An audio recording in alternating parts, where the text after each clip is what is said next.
नमस्कार साथियों। अगर आप भी सीईटी एग्ज़ाम 2024 की तैयारी कर रहे हैं तो आप सभी स्टूडेंट को पता है, चाहे आपका सीईटी आपका 12th लेवल का हो या फिर आपका जो ग्रेजुएशन लेवल का हो, दोनों में ही आपका क्या आता है, राजस्थान जीके आता है। और राजस्थान जीके का बहुत ही महत्वपूर्ण इम्पोर्टेंट रोल है, वो यहाँ पर रहने वाला है सीईटी के एग्ज़ाम में, ठीक है। और ख़ास तौर पर 12th लेवल का जो एग्ज़ाम होने वाला है उसमें राजस्थान जीके है वो बहुत ही ज़्यादा है वो आता है, ठीक है। और भारत का जो जीके है वो बहुत कम है वो आता है, ठीक है। तो हम क्या करने वाले, राजस्थान जीके के जो इम्पोर्टेंट क्वेश्चन हैं, ठीक है, और प्रीवियस ईयर क्वेश्चन है वो देखने वाले। अब आप प्रीवियस ईयर क्वेश्चन क्यों देखना है, क्योंकि प्रीवियस ईयर क्वेश्चन ही सीईटी एग्ज़ाम में ज़्यादा पूछे गए हैं, ठीक है। जी हाँ स्टूडेंट, सीईटी एग्ज़ाम में प्रीवियस ईयर क्वेश्चन ही ज़्यादा पूछे गए हैं। अब आप बोलोगे प्रीवियस ईयर क्वेश्चन, अभी तो सीईटी का एक बार ही एग्ज़ाम हुआ है, इसमें प्रीवियस ईयर क्वेश्चन देखने की क्या ज़रूरत है, ठीक है। तो प्रीवियस ईयर क्वेश्चन सीईटी का ही नहीं देखना, हमें राजस्थान के जितने भी एग्ज़ाम हुए हैं, ठीक है, जो हो चुके हैं, चाहे एलडीसी हो, बीएसटीसी हो, पीटीटी हो, कोई भी एग्ज़ाम हो जिसमें राजस्थान जीके के क्वेश्चन है वो आ चुके हैं, और वो क्वेश्चन हम यहाँ पर लेने वाले, ठीक है। क्योंकि जब तक हमारे प्रीवियस ईयर क्वेश्चन क्लियर नहीं होंगे तब तक हमारा क्या मतलब है पढ़ने का, ठीक है।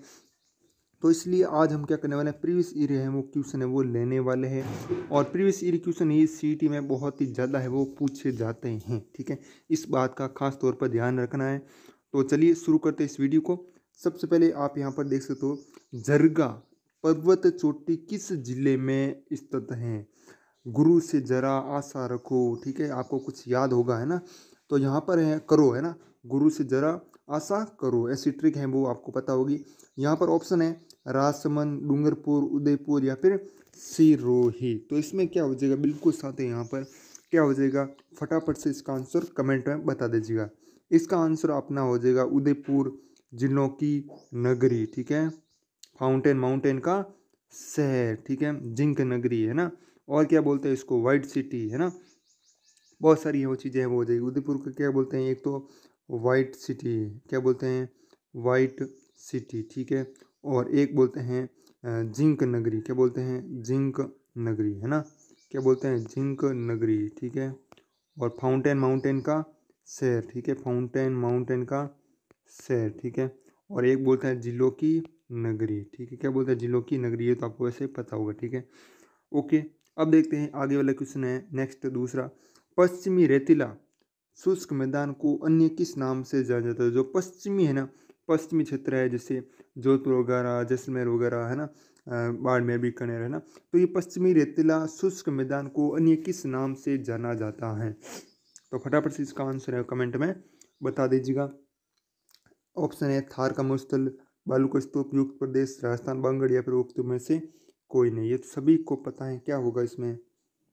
थोड़ा कन्फ्यूजन हो गया आप, बिल्कुल इसमें कन्फ्यूजन हो गई, है ना। तो इसमें होगा बालू का स्तूप युक्त प्रदेश, ठीक है, क्या हो जाएगा, बालू का स्तूप युक्त प्रदेश, है ना। नेक्स्ट देखिएगा आगे वाला क्वेश्चन है आपका अगला। खड़ीन का आविष्कार किया था, खड़ीन का आविष्कार है ना, वो किसने किया था। ये क्वेश्चन बहुत ही इंपॉर्टेंट है, पूछा जा चुका है ये बार बार एग्जाम है। और यहाँ पर नागौर के ब्राह्मणों ने, पाली के पालीवाल ब्राह्मणों ने, जैसलमेर के पालीवाल ब्राह्मणों ने या फिर बाड़मेर के ब्राह्मणों ने। तो इसमें क्या हो जाएगा, जैसलमेर के जो पालीवाल ब्राह्मण हैं उन्होंने, है ना, खड़ीन का आविष्कार है वो किया था। किसका किया था, खड़ीन का आविष्कार किया था। और ये बहुत ही इंपॉर्टेंट क्वेश्चन है, इसको आप रट लेना, ठीक है, रट लेना, बहुत इंपॉर्टेंट है क्वेश्चन भी। पश्चिमी रेगिस्तान की सबसे लंबी नदी कौन सी है। जो पश्चिमी ये रेगिस्तान है ना, जो ये पश्चिमी रेगिस्तान का सबसे लंबी नदी है वो कौन सी है। चंबल, बेड़, लूनी या फिर बनास। ठीक है, बिल्कुल साथियों, यहाँ पर क्या हो जाएगा, लूनी नदी है ना, लूनी नदी है वो पश्चिमी रेगिस्तान की सबसे लंबी नदी है, ठीक है। ये आपका क्लियर है, वो हो गया। आगे वाला देखिएगा, राजस्थान का क्षेत्रफल भारत के कुल क्षेत्रफल का है। राजस्थान का क्षेत्रफल है ना, भारत मतलब राजस्थान का क्षेत्रफल है ना, भारत के क्षेत्रफल में नंबर 1 राज्य है, ठीक है। क्षेत्रफल की दृष्टि से देश का सबसे बड़ा राज्य है, कौन है भाई, अपना राजस्थान है, ठीक है ना। ये बात आपको ध्यान में रखनी है, ठीक है। तो कुल कितना क्षेत्रफल, कितना परसेंट है यहाँ पर क्षेत्रफल है वो पूछा है हमें, जनसंख्या नहीं पूछी, हमें क्षेत्रफल पूछा है, ठीक है।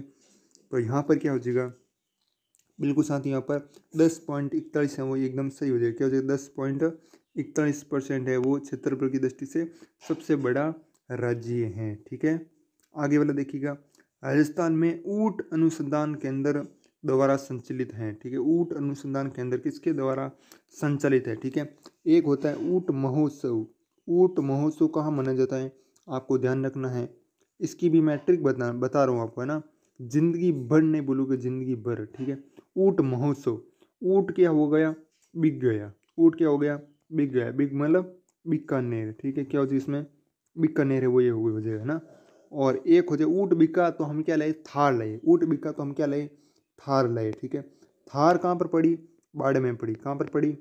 बाड़े में, है ना। बाड़ा होता है ना, मतलब घर में जहाँ पर भैंसे वगैरह बांधते हैं वो होता है बाड़ा। ठीक है, तो बाड़े में पड़ी है। तो थार महोत्सव है ना, कहाँ पर मनाया जाता है? बाड़मेर में। कहाँ पर मनाया जाता है? बाड़मेर में। ठीक है, बाड़मेर में। ठीक है, यहाँ पर बाड़े नहीं, बाड़े जो एक ही मात्रा है वो काट देना, बाकी सब हो जाएगा बाड़मेर। ठीक है, थार महोत्सव बाड़मेर में मनाया जाता है। और ऊँट बिका तो हम क्या लाए? ऊँट बिका तो हम थार लाए, है ना। और थार कहाँ पर पड़ी? बाड़े में पड़ी है। ठीक है, ओके, याद रह जाएगा। अब देखिएगा आगे, राजस्थान में ऊंट अनुसंधान केंद्र किसके द्वारा संचालित है? केंद्र सरकार द्वारा। राष्ट्रीय डेयरी अनुसंधान संस्थान, भारतीय कृषि अनुसंधान परिषद, वैज्ञानिक एवं औद्योगिक अनुसंधान परिषद। ठीक है, तो इसमें बिल्कुल साथ ही यहाँ पर हो जाएगा भारतीय कृषि अनुसंधान परिषद। सी ऑप्शन एकदम सही है, वो आपका हो जाएगा। ठीक है, आगे देखिएगा। एशिया की सबसे बड़ी ऊन मंडी स्थित है। ठीक है ना। तो वो कहाँ पर है? कहाँ पर स्थित है ऊन मंडी? जोधपुर, जयपुर, बीकानेर या फिर बाड़मेर। ठीक है ना। तो इसमें क्या हो जाएगा? देखो, जोधपुर को क्या कहते हैं? विधि नगरी भी कहते हैं। क्या कहते हैं? विधि नगरी भी कहते हैं। ठीक है, क्या कहते हैं? विधि नगरी भी कहते हैं। ठीक है, और नीलसेल वगैरह आप जानते हो, वैसे मैं बार बार नहीं बताऊंगा। ठीक है, ओके। और बीकानेर को क्या कहते हैं? ऊन का घर। क्या कहते हैं? ऊन का घर कहते हैं। क्या कहते हैं? ऊन का घर। क्यों? क्योंकि यहाँ पर एशिया की सबसे बड़ी ऊन मंडी स्थित है। ठीक है, तो ऊन का घर कहते हैं। और क्या कहते हैं बीकानेर को? बीकानेर को कहते हैं राती घाटी। क्या कहते हैं? राती घाटी। ये भी आपको ध्यान में रखना है। ठीक है ना। और बाड़मेर क्या मनाया जाता है? थार महोत्सव है वो मनाया जाता है। ठीक है, ये आपको ध्यान में रखना है। नेक्स्ट देखिएगा, आगे वाला क्वेश्चन है, चलते हैं। इसमें तो आपका कौन सा ऑप्शन हो जाएगा? सी ऑप्शन है वो हो जाएगा। ठीक है, आगे वाला देखिएगा। चेवण क्या है? चेवण है वो क्या है? भेड़ की एक नस्ल है, बकरी की नस्ल है, बकरी का मांस है, और भैंस की एक नस्ल है। ठीक है, तो इसमें क्या हो जाएगा? फटाफट से इसका आंसर बताना है कि चेवण है वो क्या है? भेड़ की एक नस्ल, बकरी की एक नस्ल, बकरी का मांस, भैंस की एक नस्ल। बहुत ही इंपॉर्टेंट क्वेश्चन है आपका ये पर रहने वाला। ठीक है, तो यहाँ पर बिल्कुल सही हो जाएगा आपका सी ऑप्शन। क्या हो जाएगा? सी ऑप्शन एकदम सही हो जाएगा, यानी बकरी का मांस है वो एकदम करेक्ट हो जाएगा। ठीक है, आगे वाला देखते हैं। नेक्स्ट क्वेश्चन, घुसुंडी शिलालेख कौन से जिले से प्राप्त हुआ है? जो घुसुंडी शिलालेख है वो कौन से जिले से प्राप्त है वो हुआ है? ठीक है, तो यहाँ पर बताइएगा चित्तौड़, उदयपुर, और या फिर राजसमंद, या फिर आपका बारह। ठीक है, कौन सा है वो करेक्ट है वो हो जाए। ठीक है, करेक्ट आपको बताना है ना। तो यहाँ पर बिल्कुल है आपका जो ए ऑप्शन है ना। कौन सा ए ऑप्शन है? चित्तौड़ है वो एकदम सही हो जाएगा। ए ऑप्शन एकदम सही हो जाएगा। ठीक है, जिसने भी ए बताया उन सभी का राइट हो जाएगा। गोसुंडी शिलालेख में कौन से धर्म की प्रधानता बताई गई? ऐसा कौन सा धर्म है जिसकी प्रधानता बताई गई है? जैसे कि मैंने बताया, ये कहाँ पर है? मतलब चित्तौड़ है। ठीक है, कहाँ से? चित्तौड़ से। ठीक है, अब कौन से धर्म की प्रधानता बताई गई है? शैव, या फिर आपका जैन, या फिर भागवत, या फिर बौद्ध है वो एकदम करेक्ट है वो हो जाएगा। क्या हो जाएगा? मतलब इसमें करेक्ट बताना है ना। करेक्ट क्या हो जाएगा? बिल्कुल साथ ही यहाँ पर आपका भागवत है वो एकदम सही हो जाएगा। क्या हो जाएगा? भागवत। ठीक है, क्या हो जाएगा? भागवत, है ना। आगे वाला देखिएगा। नेक्स्ट, कीर्ति स्तंभ प्रशस्ति के रचयिता कौन है? कीर्ति स्तंभ प्रशस्ति के रचयिता कौन है? सोमदेव, जैता, कवि अत्रि व महेश भट्ट, या फिर कोई नहीं, है ना। तो इसमें क्या हो जाएगा? बिल्कुल साथ ही यहाँ पर कवि अत्रि व महेश भट्ट। बहुत ही बड़ा दिख रहा है, इसलिए आपका सही ऑप्शन सी हो जाएगा ना। सी ऑप्शन एकदम करेक्ट हो जाएगा। ठीक है, अब आपको कुछ पता चल रहा होगा, है ना। जोधपुर का लोकप्रिय नाम है वो क्या है? पीली नगरी, गुलाबी नगरी, नीली नगरी, या फिर सफेद नगरी। ठीक है, तो देखो, यहाँ पर गुलाबी नगरी तो किसको कहते हैं? जयपुर को कहते हैं। किसको कहते हैं? जयपुर को। नीली नगरी किसको कहते हैं? जोधपुर को कहते हैं। ठीक है। श्वेत नगरी किसको कहते हैं? वो कहते हैं अपना मतलब वाइट सिटी। वाइट सिटी किसको कहते हैं? उदयपुर को कहते हैं। ठीक है। तो आपका जोधपुर का लोकप्रिय नाम क्या है? नीली नगरी हो जाएगा। ठीक है। मारवाड़ हो जाएगा। क्या हो जाएगा? मारवाड़, है ना, मारवाड़। ठीक है। जोधपुर को क्या कहते हैं? थार मरुस्थल का प्रवेश द्वार है, प्रवेश द्वार। ठीक है। बाकी इसमें सी ऑप्शन एकदम सही हो जाए। ठीक है। ज़्यादातर आप देख रहे होंगे सी ऑप्शन करेक्ट हो जाएगा, होता है ना। मैंने मतलब काफ़ी सारे ऐसे क्वेश्चन करे जिसमें सी ऑप्शन था, लेकिन मैंने क्वेश्चन ये देखकर नहीं किया भाई कि इसमें सी है, बी है, या फिर सारे में सी है। ठीक है। मैंने मतलब अचानक है इस क्वेश्चन ऐसे लिए थे जिसमें सारा में सी ऑप्शन ये थे। ठीक है। बाकी बाद में मुझे पता चल गया भाई ये इसमें तो सी है वो करेक्ट हो रहा है, इसलिए मैंने अब अलग क्वेश्चन ले लिया। ठीक है। अब आपको गलत नहीं करने। बटनेर को नाम बदलकर हनुमानगढ़ किसने कर दिया था? किसने कर दिया था भाई? फटाफट इसका आंसर बताइएगा। ठीक है। सूरज सिंह, रतन सिंह, हनुमान सिंह या फिर गज सिंह। ठीक है। तो यहाँ पर क्या हो जाएगा? सूरज सिंह है, ए ऑप्शन एकदम करेक्ट है, वो हो जाएगा। ठीक है। अगला देखिएगा, जंगल जनपद की राजधानी थी। जंगल जनपद की राजधानी क्या थी? है ना। और विराटनगर तो होगा नहीं, है ना। वो तो किसकी थी? मत्स्य की थी ना। किसकी थी? मत्स्य की थी। ठीक है। तो विराटनगर तो होगा नहीं, है ना। और यहाँ पर हो जाएगा अहिर छत्रपुर। क्या हो जाएगा? अहिर छत्रपुर। ये किसकी ना? जंगल जनपद की राजधानी थी। ठीक है। अब आगे वाले क्वेश्चन देखिएगा, माथे पर, बहुत ही अच्छा प्रश्न है, माथे पर जल पात्र के नीचे रखने की कपड़े या रस्सी की गोल चक्री को क्या कहते हैं? माथे पर जल पात्र। ठीक है। जैसे ये क्या है? ये कोई लुगई है। ठीक है। ये लुगई है। ठीक है। ये लुगई मान लीजिए आप। ठीक है। और इसका सर होता है ना, यहाँ पर सर पे क्या रखते हैं आपको पता है? रस्सी की गोल चक्री। ठीक है। ऐसी मतलब गोल गोल चक्री है वो होती है। ठीक है। और उसके ऊपर क्या रखते हैं? मटका रखते हैं। ठीक है। ऐसे मटका है वो रखते हैं। ठीक है। तो इस चक्री को क्या कहते हैं? ये चक्री होती है ना, इस चक्री को क्या कहते हैं? ठीक है। माथे पर है ना, मतलब दर्द नहीं होता है, मतलब आरामदायक है होता है, और मटका भी आसानी से ले जा सकते हैं। ये इधर ना तो इधर होता है ना इधर होता है। ठीक है। सर पर इसको आसानी से ले जा सकते हैं। ठीक है। तो वो क्या होते हैं? ई डाणी, इन डूणी, चूमली, ई धोनी या फिर उपयुक्त सभी हो जाएगा। ठीक है। बहुत सारे स्टूडेंट यहाँ पर है ना बताएंगे सही आंसर। बहुत ही अच्छा, बहुत ही अच्छा, बिल्कुल साथ। तो यहाँ पर क्या हो जाएगा? उपयुक्त सभी हैं एकदम सही हो जाएगा। क्या हो जाएगा? ई डोनी भी बोलते हैं, ई डूनी भी बोलते हैं, चूमड़ी भी बोलते हैं, ई ढोनी भी बोलते हैं। ठीक है। आगे चलते हैं नेक्स्ट क्वेश्चन की तरफ। आमंत्रित व्यक्ति के न आने पर, कोई भी किसी व्यक्ति हैं, जैसे ये कोई व्यक्ति है, ये मेरा दोस्त है। ठीक है। ये मेरा कोई दोस्त है। ठीक है। इसको मैंने कह दिया भाई तेरे को क्या आना है? जिमण खाने आना है। क्या खाना आना है? जिमण खाने आना है। ठीक है।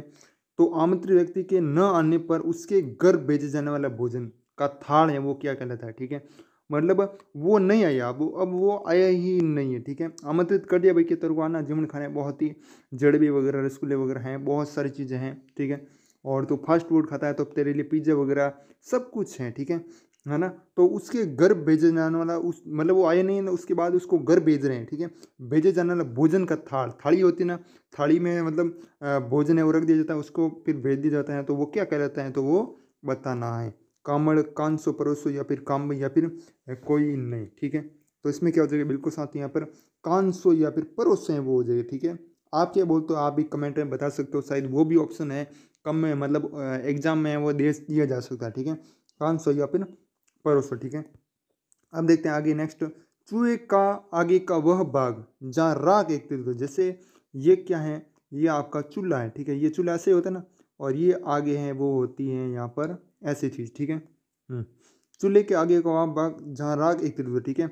ये जैसे लकड़ी है। ठीक है। यहाँ पर तो क्या है? चूल्हा जलेगा। ठीक है। ऐसे ये आग मान लीजिए। ठीक है। और ये लकड़ी है। ठीक है। ये लकड़ी हम ऐसे ऐसे चूल्हे में वो दे रहे हैं। ठीक है।